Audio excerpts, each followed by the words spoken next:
नमस्कार साथियों, स्वागत है आपका आपके अपने YouTube चैनल मेंस एजुकेशन में। आज हम पर्यावरण के सबसे ज़्यादा महत्वपूर्ण प्रश्नोत्तर के बारे में जानेंगे। तो चलिए शुरू करते हैं। सबसे पहला प्रश्न है साथियों हमारा, केंचुआ विशेषकर रहता है। केंचुआ विशेषकर कहाँ पर रहता है? ऑप्शन है हमारे रेतीली भूमि में, अम्लीय भूमि में, नम भूमि में या पथरीली भूमि में।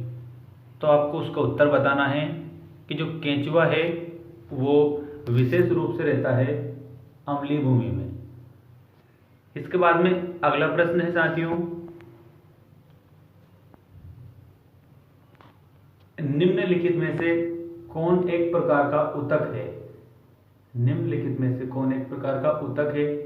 लीवर, रक्त, आहार नाल या मूत्राशय।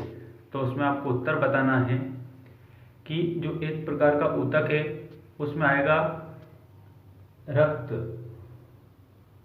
अगला प्रश्न है, पत्तियों में प्रकाश संश्लेषण होता है।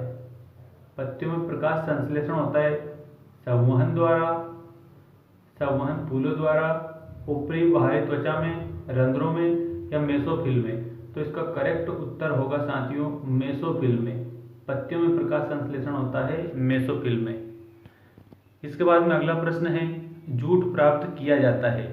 जूट प्राप्त किया जाता है प्राथमिक फ्लोएम से, द्वितीयक फ्लोएम से या प्राथमिक जाइलम से या द्वितीयक जाइलम से। तो जूट प्राप्त किया जाता है द्वितीयक फ्लोएम से। अगला प्रश्न है,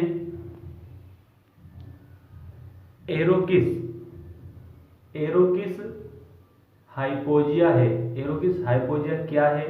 तो आपको उसमें बताना है मूंगफली। नेक्स्ट है,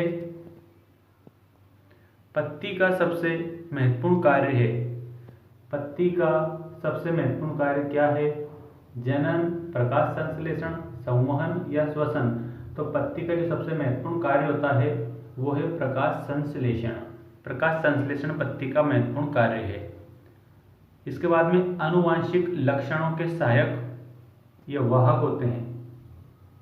आनुवांशिक लक्षणों के वाहक होते हैं गुणसूत्र, जीन, युग्मक या युग्मक जनक। तो इसका करेक्ट उत्तर होगा आनुवांशिक लक्षणों के वाहक होते हैं जीन। इसके बाद में अगला है, मानव में संतान लिंग का निर्धारण होता है। मानव में संतान लिंग का निर्धारण होता है माँ के लिंग गुणसूत्र से, पिता के लिंग गुणसूत्र से, अंडाणु के माप से या शुक्राणु के माप से। तो उसका उत्तर होगा करेक्ट पिता के लिंग गुणसूत्र से मानव में संतान लिंग का निर्धारण होता है।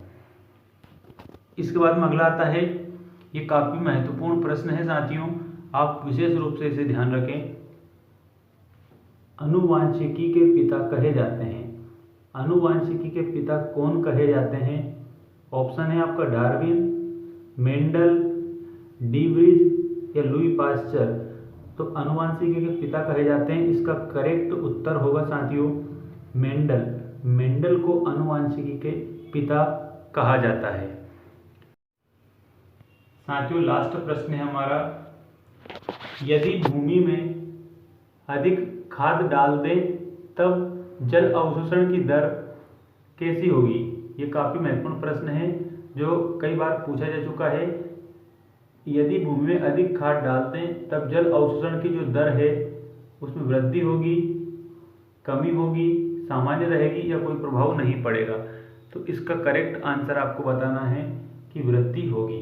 यदि भूमि में अधिक खाद डाल दें तब जल अवशोषण की दर में वृद्धि हो जाएगी। साथियों ये थे पर्यावरण अध्ययन के टॉप महत्वपूर्ण प्रश्न जो कई बार एग्जाम में बन चुके हैं। उन्हीं प्रश्नों को शामिल किया है। यदि आपने अभी तक चैनल को सब्सक्राइब नहीं किया है तो चैनल को सब्सक्राइब जरूर करें और बेल आइकन दबाना ना भूलें ताकि आने वाली नई अपडेट आपको तुरंत प्राप्त हो जाए। धन्यवाद।